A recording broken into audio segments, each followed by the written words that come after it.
नमस्कार, मैं हूं आलोक जोशी और आप देख रहे हैं बिज अड्डा। और बिज अड्डा में आज सबसे पहले तो आपको बधाई, पूरे देश को बधाई। चंद्रयान 3 सक्सेसफुली चांद पर लैंड कर गया है। वो सॉफ्ट लैंडिंग उसकी हो गई है और ये चमत्कारी बात ये है कि भारत का चंद्रयान चंद्रमा के उस हिस्से पर लैंड किया है जिसे चंद्रमा का अंधेरा पक्ष कहा जाता है। वो हिस्सा जिस पर सूरज की रोशनी नहीं पड़ती है कभी, दक्षिणी भाग है जहाँ अंधेरा रहता है और बहुत गुप्त अंधेरा रहता है। लाखों साल से जहाँ ऐसे ऐसे क्रेटर्स हैं, लाखों साल से कभी रोशनी नहीं पड़ी है।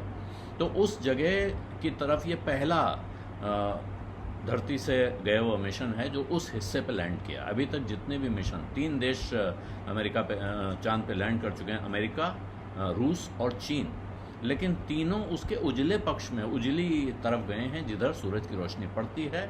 जो हिस्सा हमको दिखाई पड़ता है जब हम अमावस से पूर्णमासी तक का चांद देखते हैं, धीरे धीरे जो हिस्सा खुलता वो दिखता है, उस हिस्से पर तो वो तीनों देश गए हैं।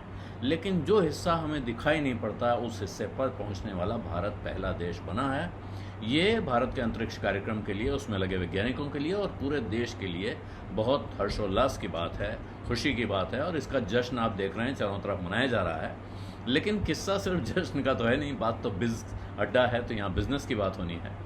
तो अब नज़रें लगी हैं सबकी कि कहाँ कहाँ कैसे कैसे इस चंद्रयान 3 का फ़ायदा, वरना इतना पैसा खर्चा किया गया भारत सरकार ने। हालांकि जो भारत ने अपने मून मिशन पे खर्चा किया है, बाकी देशों से तुलना करें तो बहुत कम खर्चा किया है। इसके बावजूद जो खर्चा हुआ है वो छोटा मोटा खर्चा नहीं है। तो कैसे इससे भारत फ़ायदा उठाएगा, ये सवाल सबके मन में है। और क्या इससे हमारा आपका भी कोई फ़ायदा होगा, ये भी सवाल सबके मन में है। तो सबसे बड़ा फ़ायदा पहले तो देश का है कि भारत स्पेस के कारोबार में इससे पहले भी एक बड़ी हैसियत बना चुका है। तमाम दुनिया के सैटेलाइट्स आते हैं भारत में लॉन्च होने के लिए। इसरो एक सैटेलाइट लॉन्च करने वाली बड़ी एजेंसी दुनिया के सैटेलाइट मार्केट में बन चुकी है। और अब ऐसा लगता है कि जो 2 से 3% की हिस्सेदारी भारत की है, भारत दुनिया की स्पेस इकोनॉमी में, स्पेस से जुड़ा जो कारोबार होता है उसमें, वो अगले 8-10 साल में 8 से 10% तक पहुंच सकती है। और भारत क्योंकि सस्ता लॉन्च करता है तो कॉस्ट इफेक्टिव सैटेलाइट लॉन्चर के तौर पे है, और इसीलिए एरोस्पेस में और डिफेंस में बहुत बूस्ट मिलने के आसार इसकी वजह से बनते हैं। और अभी गिनना मुश्किल है, कहना मुश्किल है कौन कौन सी कंपनियां कैसे कैसे इस काम से फ़ायदा उठा सकती हैं। लेकिन 140 स्पेस स्टार्टअप्स हैं जो रजिस्टर्ड हैं इंडिया में। और इनमें अब हो सकता है, अभी क्योंकि सीधे आईपीओ या बाज़ार में जो कंपनियां हैं वो डिफेंस एरोस्पेस में, उनको तो आप जानते हैं, उनके बारे में आप पता कर चुके होंगे। लेकिन ये जो स्टार्टअप्स हैं इनमें हम आप सीधे तो पैसा लगा नहीं सकते हैं, लेकिन इन्वेस्टर इंटरेस्ट इनमें जाग उठा है, वहाँ पैसा लगना शुरू हो गया है। और इसके साथ ही भारत सरकार में भी जागृति, उत्साह बढ़ेगा। तो भारत सरकार बजट में, वित्त मंत्री जब अपना खजाना खोलेंगी तो वो स्पेस के लिए कुछ पैसा बढ़ाएंगी।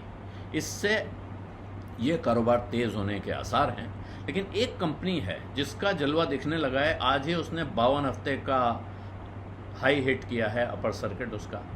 मिश्र धातु निगम इस कंपनी का नाम है और ये इसरो के साथ काफ़ी समय से काम कर रही है। और ये मिश्र धातु निगम, जैसे आपको नाम से ही पता चलता है, ये क्या करते हैं, ये कोबाल्ट बेस एलॉय सप्लाई करते हैं, निकल बेस एलॉय सप्लाई करते हैं, टाइटेनियम के एलॉय सप्लाई करते हैं, स्पेशल स्टील सप्लाई करते हैं, तरह तरह की मेटल से बनी हुई ऐसी चीज़ें जो मिक्स मेटल, मिश्र धातु हैं, जो सैटेलाइट लॉन्च व्हीकल में या सैटेलाइट में इस्तेमाल होते हैं अलग अलग स्टेजेस के लिए। बहुत स्पेशलाइज चीज़ें हैं ये। इसमें इसरो का बड़ा पार्टनर है मिश्र धातु निगम। 416 रुपये 40 पैसे पे बीएसई पे इसने आज टॉप गेनर भी रहा है, टॉप गेनर्स में से एक रहा है। और इसने 52 हफ्ते का नया हाई बनाया है। 1622 करोड़ रुपए का ऑर्डर बुक इस कंपनी के पास है और लगभग 40 साल से ये इसरो के साथ काम कर रहा है। जाहिर है इस समय अगर इसरो के का सितारा और चमकता दिख रहा है तो मिश्र धातु निगम में भी जो लोग निवेश कर रहे हैं या जो निवेश कर चुके हैं उनको इसका भविष्य अच्छा दिख रहा है। अब वो दिन आप कल्पना कीजिए, किसी दिन सरकार तय करे, जैसे उसने बाकी चीज़ों में तय किया है कि हम इसरो का भी डिसइन्वेस्टमेंट करेंगे, इसरो में भी हिस्सेदारी बेचेंगे, या कोई बड़े प्राइवेट प्लेयर आएंगे जो इसरो के साथ पार्टनरशिप में आ रहे होंगे तो उनमें पैसा लगाने का मौका जब आपको मिलेगा तब मिलेगा। इस वक्त एक कंपनी तो बिल्कुल सामने दिख रही है, लेकिन एक चीज़ मैं कहूँगा कि आप अगर पैसा लगाने की सोच रहे हैं तो पैसा लगाने के लिए यहाँ जो बात कही जा रही है इसको सलाह के तौर पे कतई लेने की ज़रूरत नहीं है। उसके लिए आपको अपनी रिसर्च करनी होगी और उसके बाद उस दिशा में बढ़ना होगा। और हो सकता है आपके सलाहकार आपको कोई और चीज़ें बताएं कि अगर आपकी नज़र स्पेस पर, भारत के स्पेस प्रोग्राम पे है, तो ये और कंपनियां हैं जिनमें इन्वेस्ट करके शायद आप फ़ायदा कमा सकते हैं। बिज़ अड्डा में आज इतना ही। अब इजाज़त दीजिए। धन्यवाद। नमस्कार।